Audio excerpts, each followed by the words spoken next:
Hi, Challenge Group. Are you ready for the next chapter? Remember in chapter 6, the kids were stuck in the library, and when the librarian robot tried to shush the other robots, they were able to sneak out. So now we're ready for chapter 7.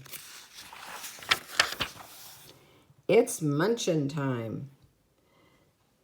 The data set and Olive sneaked into the cafeteria. They could reach the emergency exit from there. All the lights were off, but there didn't seem to be any robots.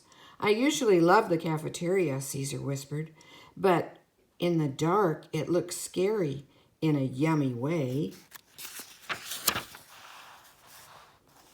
Do you think the robots caught all the other students? Laura asked. I don't know, said Gabe, worried. The friends tiptoed as quickly as they could. Who do you think is behind this? Laura asked. Maybe the robots are, said Olive. Laura looked at her. What do you mean? If someone were controlling the bots, wouldn't we have seen them? Olive pointed out. It's like the robots are acting on their own, like they've gotten smarter. Is that even possible? Asked Gabe. I know your bot and mine were AI, but all the others were just motors and gears. Maybe our bots work together to modify the others, Olive said. Gabe shook his head. I programmed my robot to be smart, but not that smart. There's no way it had the power to lead a robot rebellion. Suddenly, a whirring noise echoed from the cafeteria kitchen. It grew louder. I think quiet time is over, exclaimed Caesar. Run! The kids bolted to the exit doors and tried to tug them open. They were locked with chains. No! Who would ever lock up the emergency exit? Caesar exclaimed. Who? An enormous robot wheeled out from the kitchen. It lifted its giant mixer and rotated it slowly. Caesar smacked his head. You have got to be kidding me. Bad, Mix and Munch bot. Whirr! The mixer spun faster. Preheating oven mode, it announced to its robotic voice.